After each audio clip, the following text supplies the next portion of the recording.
Avec moi, Maître Augustin Kibadjo, avocat à la Cour d'appel de Paris et président de l'Association des avocats africains, antillais et autres de France. Maître Kibadjo qui va se présenter à l'élection des membres du Conseil de l'Ordre les 15 et 16 décembre. Maître Kibadjo, au niveau de la profession, il y a un point incontournable, il s'agit de l'unité du barreau. Absolument, absolument. L'unité du barreau, c'est quelque chose sur lequel il n'y a pas de transigence. Nous devons avoir une même parole. Nous devons être ensemble, unis, quel que soit ce que nous sommes. Petits, moyennes, grandes. L'unité du barreau doit être intransigeante.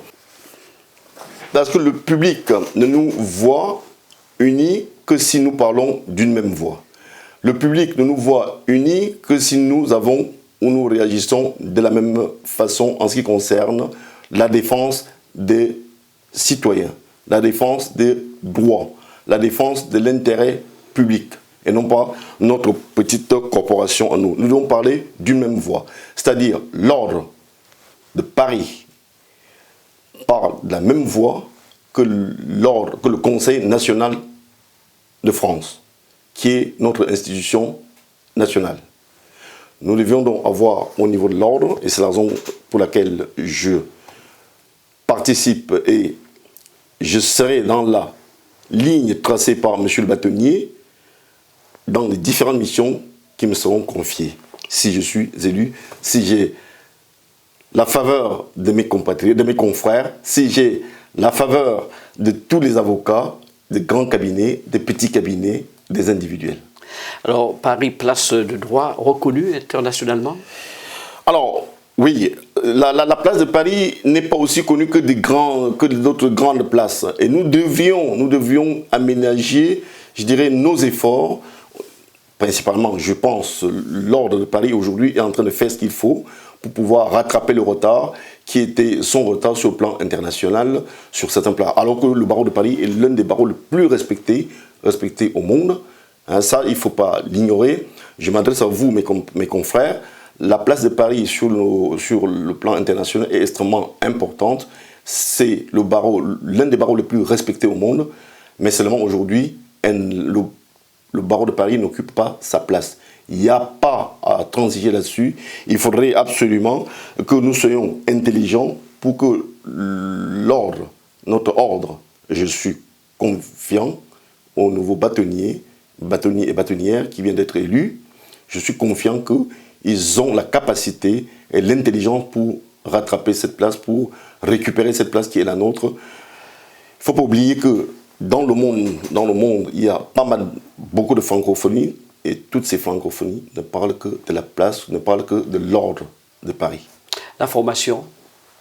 Au niveau de formation, c'est extrêmement important. Je suis très attaché. Très attaché, pourquoi? Parce que les jeunes confrères qui sortent de l'FB devraient respecter un certain nombre de principes. Nous devrions peut-être renforcer. Alors, je sais bien que je vais me faire tirer les oreilles si je disais il faut revenir à telle ou telle disposition qui existait avant 2003-2004, puisque j'étais l'un de ceux qui se battaient pour cela. Mais il faut, au jour d'aujourd'hui, et je pense que depuis l'année dernière, là, ça se fait, il y a de plus en plus une formation qui se fait beaucoup plus adaptée par rapport à la situation. Parce qu'il ne faut pas que les avocats, que vous, les jeunes qui sortez de l'école, que vous venez sur le marché et que vous vous retrouvez en difficulté. Non, je pense que une formation beaucoup plus adaptée à la situation économique aujourd'hui est nécessaire. Et l'EFB, avec sa réforme qu'elle fait aujourd'hui, est en train d'aller dans ce sens. C'est la raison pour laquelle je vous demande, je vous appelle tous, j'appelle tous mes confrères, les jeunes, vous, les jeunes qui arriverez demain sur le marché. Nous, les anciens, je rappelle, ça fait une vingtaine d'années, ça fait 20 ans que je suis au barreau de Paris.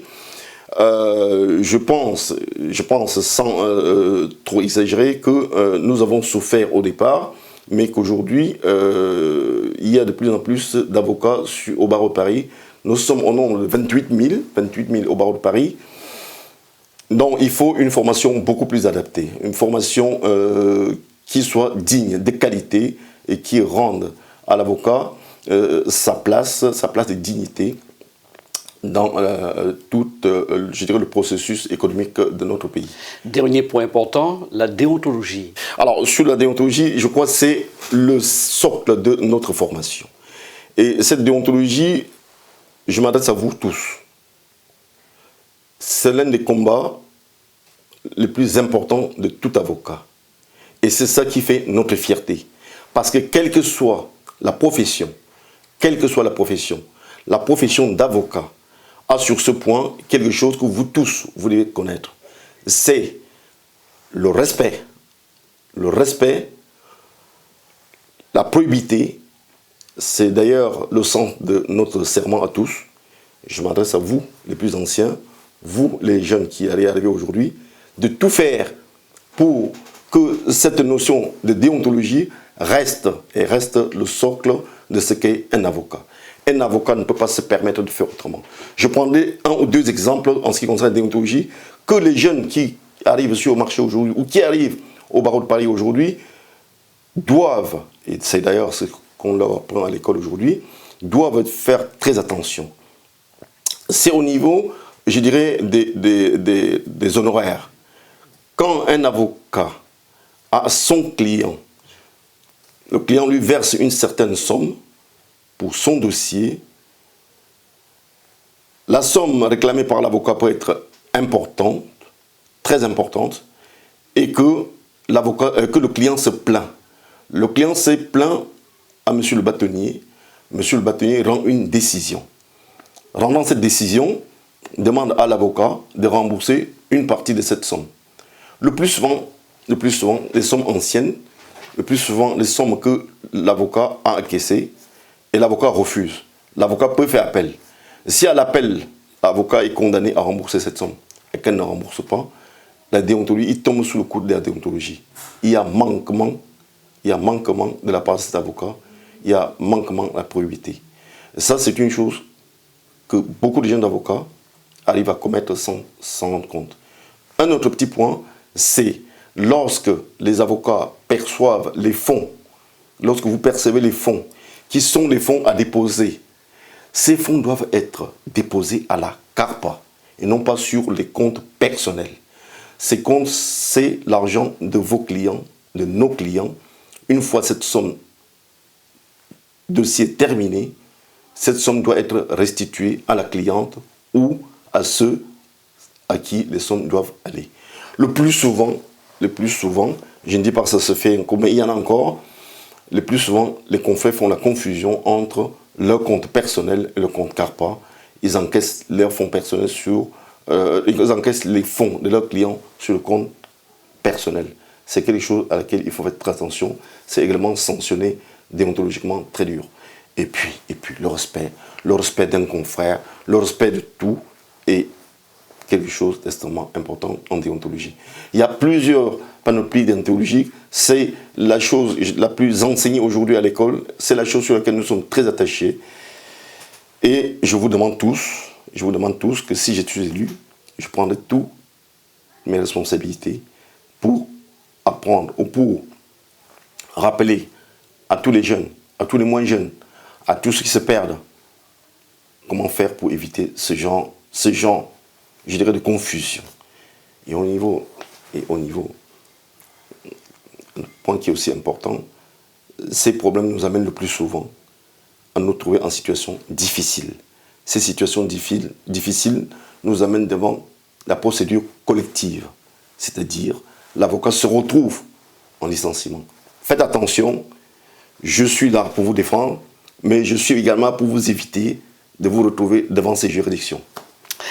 Maître Augustin Kemadjo, merci d'avoir répondu à toutes nos questions. Je rappelle que vous serez présent donc, à l'élection des membres du Conseil de l'Ordre qui se déroulera les 15 et 16 décembre prochains. Merci, je vous dis donc, j'appelle tous, votez Augustin Kemadjo.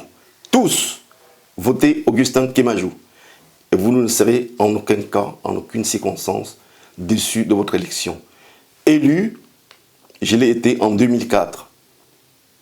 Donc je reviens et je vous demande de confirmer cette élection massivement le 15 et 16 décembre prochain. Je serai votre membre du conseil avec tout ce que vous voulez, avec toute la patience qu'il faudrait pour vous aider à vous retrouver, et également pour défendre notre profession à tous les niveaux et à toutes les instances. Je vous remercie beaucoup, mes chers confrères. J'attends avec la plus grande impatience votre élection. Votez Augustin.